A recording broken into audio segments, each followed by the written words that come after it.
அதிமுக சார்பில் ராணிப்பேட்டை தொகுதியில் இருக்கக்கூடிய 4 சட்டமன்ற தொகுதியிலும் மீண்டும் அதிமுக வேட்பாளரை மக்கள் வெற்றி பெற செய்தால் ராணிப்பேட்டை மக்களுக்கு என்ன கிடைக்கும்? அதிமுக என்ன திட்டம் வச்சிருக்கீங்க? நிச்சயம் ஆட்சி மாற்றம் உண்டாகிவிட்டது, மக்கள் முடிவு செய்து விட்டார்கள்.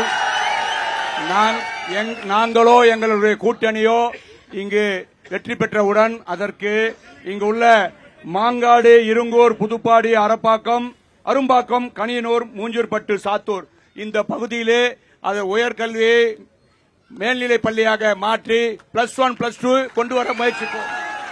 அது மட்டும் இல்லாமல் கலவையில் இன்று அங்கன்வாடி மையங்கள் 6 இருக்கிறது. அதில் 4 வாடகை கட்டிடத்தில் உள்ளது.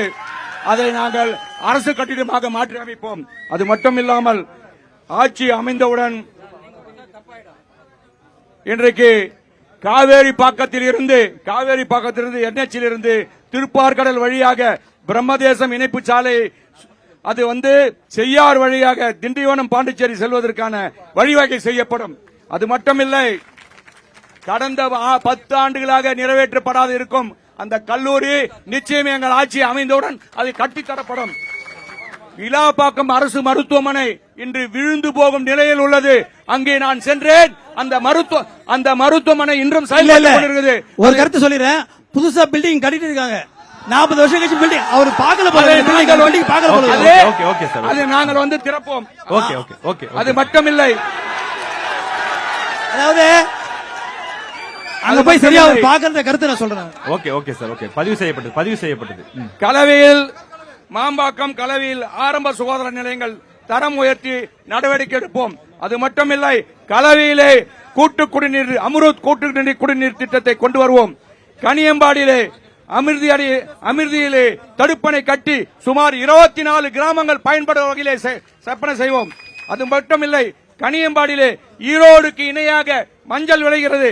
அந்த மஞ்சளை பதப்படுத்தி சேமிப்பு கிடங்கு வைப்பதற்காக கட்டி கொடுக்கப்படும் அரசாங்கம் மூலியமாக. கனியம்பாடியிலே விவசாயத்திற்கு அடுத்தாற் போல் அங்கு செங்கல் தொழில் இருக்கிறது.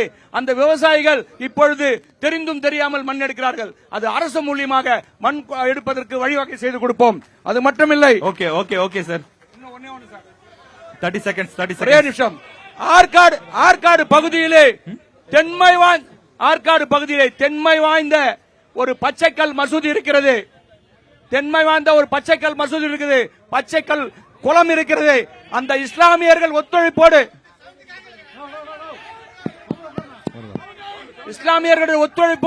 அதை புனரமைத்து பயன்பாட்டுக்கு கொண்டு வருவோம். Okay sir. நன்றி.